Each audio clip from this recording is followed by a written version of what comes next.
we're halfway through our calendar year. Where we've just finished up basically our qualifying meet if we need to requalify, or a small meet, or you can completely choose not to do a meet, and I'll talk about that later. We're just going to assume that most people probably compete around 2 to 3 times a year, so we're just going to assume with 2 to make things nice and even. So once we've got that done, then our week 28 is again going to be off. Okay, we're just going to take some downtime, take some rest, relax. It's still a meet, it's still stressful. Okay, then we do know down here, if we look really, really long term, the week 52 again is going to be our meet. Okay, so now you can kind of see where we need to go to get to this.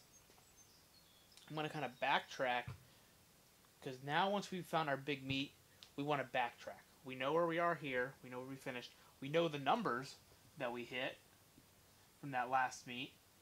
So then now that we know this, let's just say we've had a PR somewhere.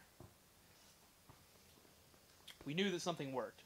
Something in the last one worked, and if you were keeping track of what exercises were building your squat, bench, and deadlift, you know that those obviously worked, or they didn't work, for PRs based upon certain lifts. So let's say that this lifter PR'd on their bench because those tape presses worked off. So therefore, because we know that, we want those tape presses to come down here for that meet. We want to use that because this is our big meet. This is whatever the big meet you choose. We'll just say APF Raw Nationals for the example I was using. So now that we know this, this is the meet week. I personally like 12-week meet preps, just in general.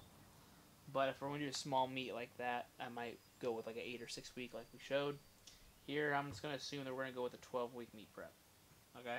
So that automatically gets us to week, basically 41 if we include week 41. So we'll say weeks 41, 52 is going to be meet prep. We already know it. From here, that's just basically what we know, and that's going to bring back those competition lifts once again. So if we look at this in a gram scheme, I'm definitely more of a West Side or conjugate guy. This is how I'm kind of trying to base this. A lot of people are like, oh, you don't get enough work with the competition lifts. You can't ever get good at them.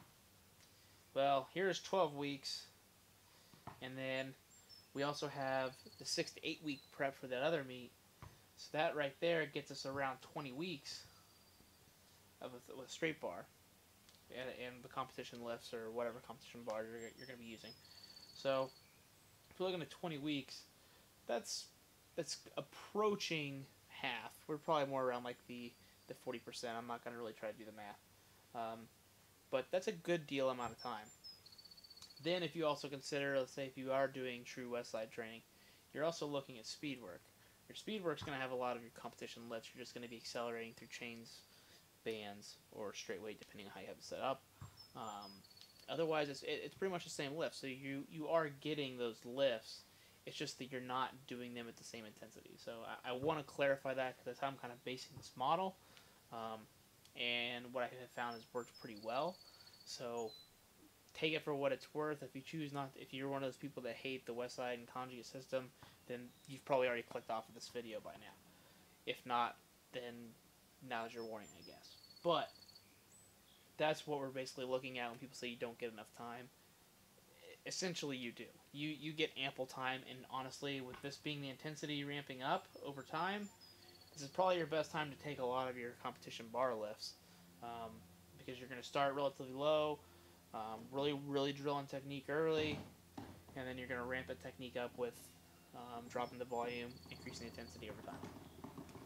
Now we've got that done. We're basically at week 41 to week 28, so I would just say basically weeks 29 to 40. So we're looking at basically 11 weeks or so. This is just legit off season. So again, we're probably gonna go with minimal competition movements, and we're probably going to go with more experimentation and toolbox stuff. So with this, we're basically going to revert back like we did in the other off-season style of training. We're going to continue to play around with different things and see how they make us feel, how they work, and note again what's working, like our tape presses, and if they're working, throw them to the side. Remember that. Bring them down, and we will use them in our meet prep cycle to help build those lifts. Then, with the minimal competition movements, if you occasionally do some pod squats, or if you use like a buffalo bar, that's pretty close. Or if you're doing like a floor press, those are not exactly competition movements, but they're pretty close. Or a close grip bench, that's very, very close.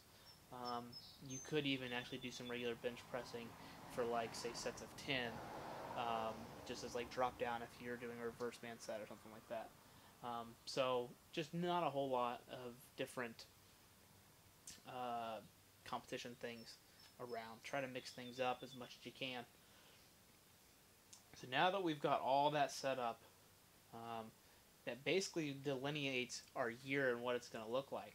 So that basically ramps us up for this big meet, and it says hopefully, this is the meet where we want all the marbles in. If that's our big meet, that's definitely where we want to do our best, especially if there's like really good best overall winning, let's say prizes, things of that nature. That's definitely where it's going to want to be. Now, my only thing I would change about this would be if you're going to do more meets, you're technically going to get a little less off-season work. I would say that ideally, if you're gonna do 3 meets, this is how I would break it up.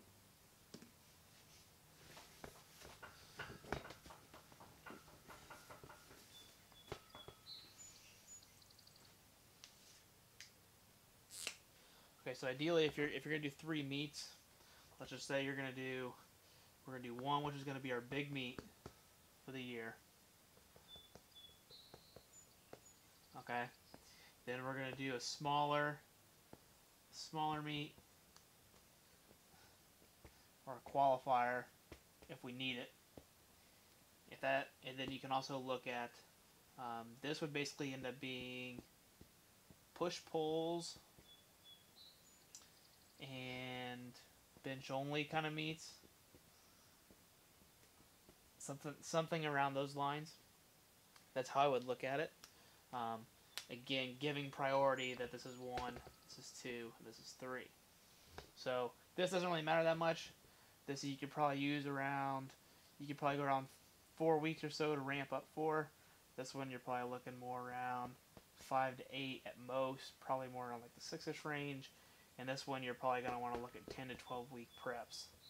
So, if you're trying to basically do 3 meets in a year with good planning, not just picking a meet to do a meet, if you did 1 of each, assuming the longest possible time, you're looking at 24 weeks, which is basically, you're almost at half. You're pretty close. So you'd be spending half your time in meet prep. And then you've also got to assume you've got weeks afterwards.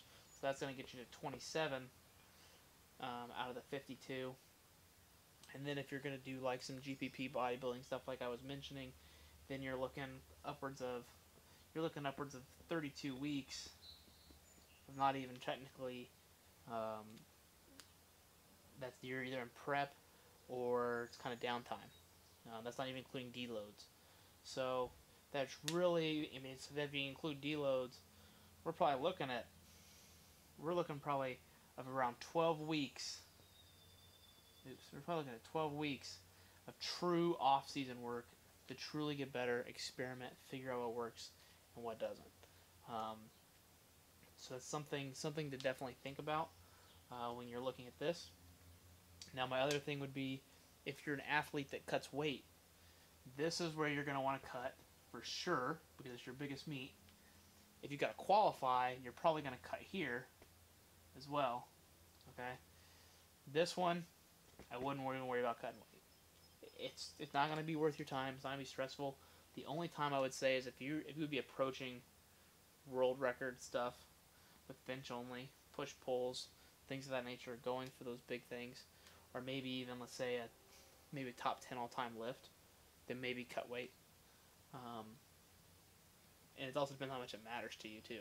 So, but these are where you'd want to cut. You got more preps, you got more time to get ready, more time to ramp up. Spend the time to get your body ready, feeling the leverages. Here, I mean, you don't even get a total, so that's the way that I would look at that.